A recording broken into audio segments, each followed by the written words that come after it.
Hello buddies, how are everyone? So today we will talk about level design stuffs, and this video is for them who want to make interactive level designs, attractive or optimized level designs for any kind of games. You can use these techniques in open world games, in any linear games or any indie games you are making currently to optimize your level and load and unload stuffs you want to see in your game whenever you want. So here, let's jump into the video. You can see right now my entire level is empty. So think like I have just started a mission where when I entered from the door, I can see my entire level is empty. Now in open world game or any kind of game, for example Call of Duty, you will see that when we are behind the door and when we are entering the door, there can be something difference between level designs. Now when we are behind a door, it can be looking like from the behind the door you can see that the empty level you can see, but maybe when you are entering the door you can see something pop up suddenly in the map. Similarly, when we are making open world games, there you will see that the huge world we are, if I show you like this, something, imagine like the huge world you can see here. And in this world, it's not possible for you to show everything the player, whatever you have designed. So what level designers do, they use a very uh, professional technique which we will learn today. And in this technique you will learn that how a professional level designer can trick the game so that based on where your position is, you can see some certain objects, and when you are not in that position you don't see those objects. So I'm sure I can't explain that good, but if I show you, maybe you can understand the techniques. Okay, so here right now you can see the entire level is empty, right? Nothing here. For example, if I go here, move a bit, now if I look back, you can see a player there, right? It was not previously here. So we already seen that when we enter this map, when we started playing, we saw that there was nothing. But suddenly we can see a player. So this is a technique how, for example, we do count it like any object you want to place instead of player, or you can also think it like a horror game that previously there was nothing, but now when you are here, you can see a ghost behind you. So something like that you can think. Now when we are okay, so if you have seen this is the same project I'm using, so if you have seen my invisible wall video, then you are familiar with this. If you haven't seen, the video is in my game development tips and tricks playlist, you can see that. Okay, so let's move on. So now if I go here, you have seen that suddenly these boxes has pop up, right? So that's strange, right? It's something like a horror game that things are popping in front of us from nowhere. So again, if we go here and if we go here, uh, you will see that now there are many things in this map. If I go now, you can see there, I mean, many things has loads up. Now, how to make this thing? Because if you see closely that based on where I am, my things are loading up. So if I cut again and if I play again, you will see that right now I am in this position. Nothing has loaded. But if I go a bit forward, now if I see back, I can see a character or any object I have placed.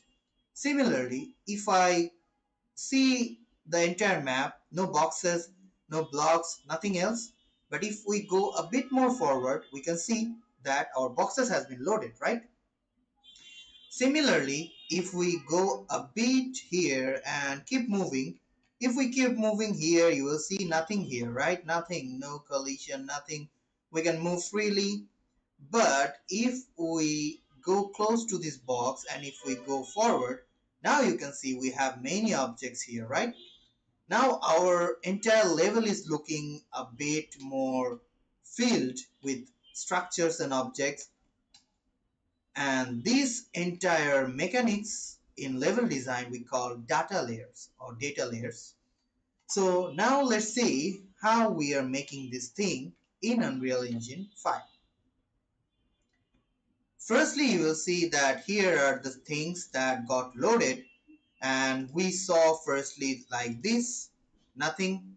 But when my player cross here to show you, you will see that in my data layer 2 or data layer 1, I have a collision blueprint. So when player collide with this, it loads data layer 2. So now in data layer 2, if I close this, you will see this one gone, but I'm loading everything. So you can see this thing has been loaded. So now I can see both my data layer 1 stuffs and also my data layer 2 stuffs. Now this is for data layer 3 to load. Now if my character overlap this will activate this, my data layer 3. And in data layer we also have another collision for data layer 4. So if my character overlap that, it will open this. So this is the whole system how we can make this. Now let's learn how we have achieved this. For this, what you can do is from here, you can just go here and create a data layer. You can give it a name like data layer 5. So this is data layer 5. Now here, let's say from here, I want my one mannequin. Let's say I'm coming, let's say this one, the queen.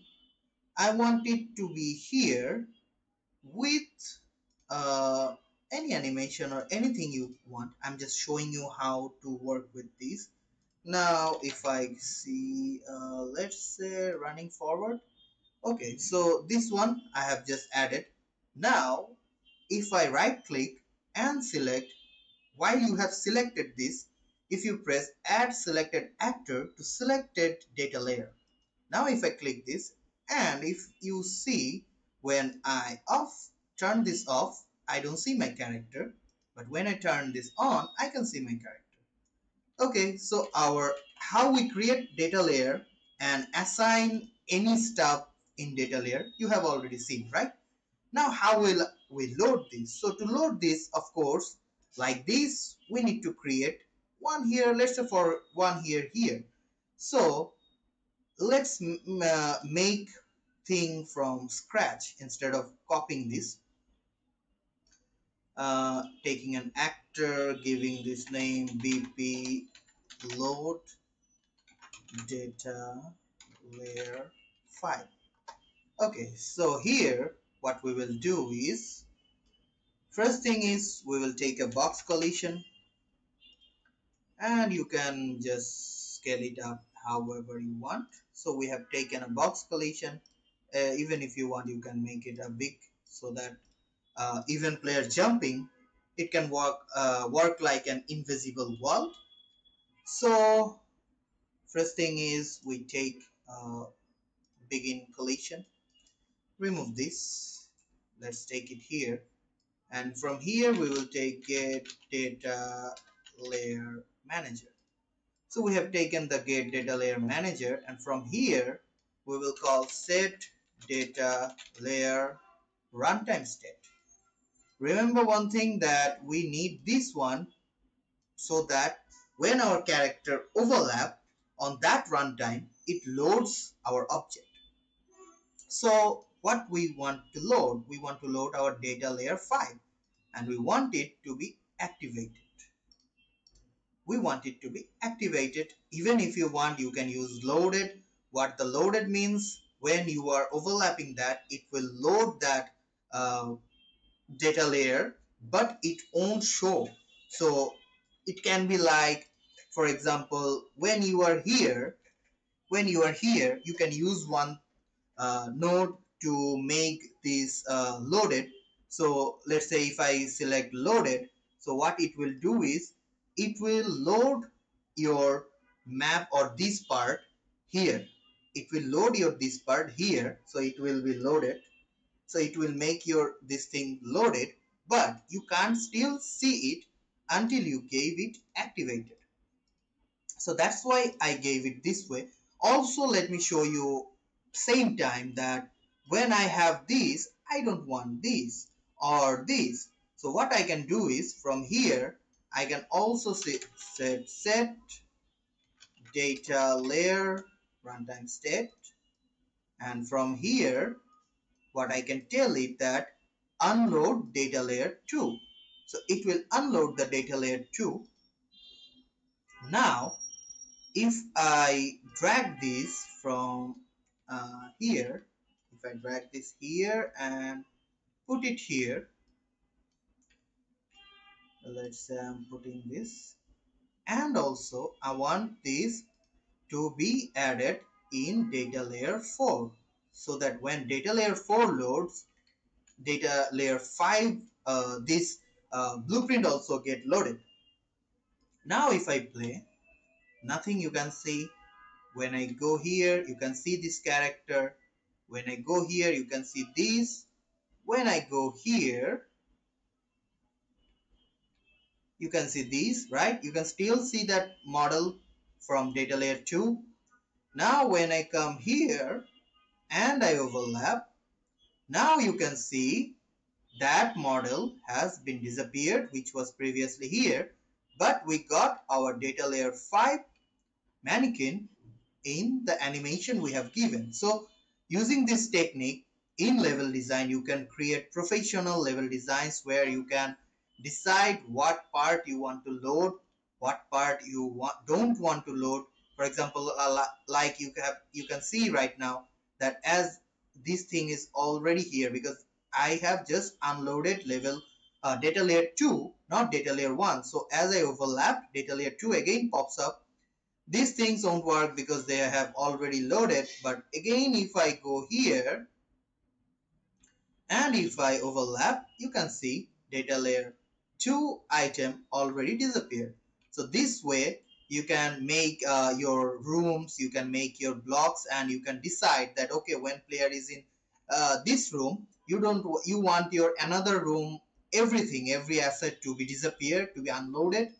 When your sorry, when your character is in this room, you want the second room data to be unloaded.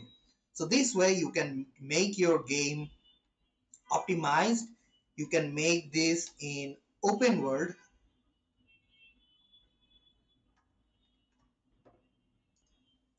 Sorry for the interruption.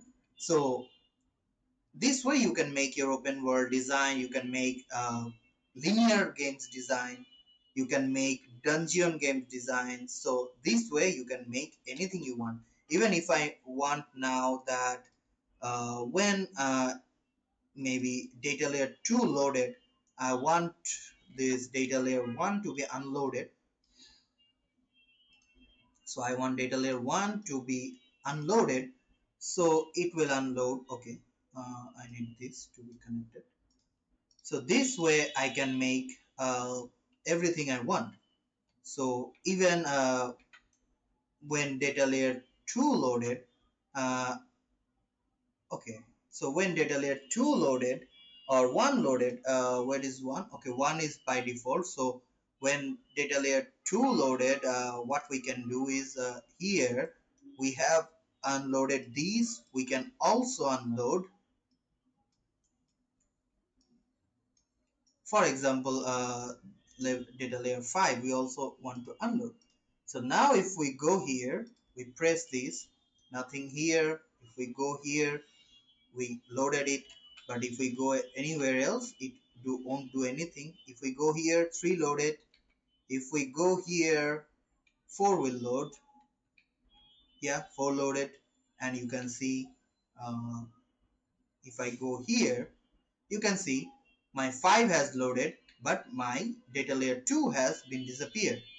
Now if I go here, I don't think yeah, the I mean accidentally I have removed data layer 2, what to say, the collision box, so that's why I couldn't show you that part. But yeah, there was actually that part I was talking is this one. So here I was loading unloading these, so maybe I should not unload these, I unload only this one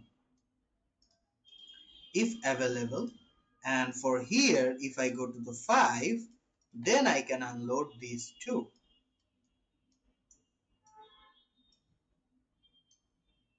So now I guess we can see this thing. Now if we go here, 2 loaded. If we go here, 2 and 3 loaded.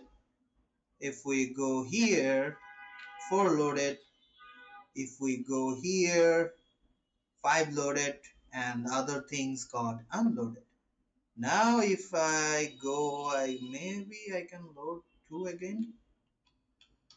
Okay, so there is some calculation mistakes, but hope I have explained you the entire scenario well, so you can use this technique to make any kind of games you are making.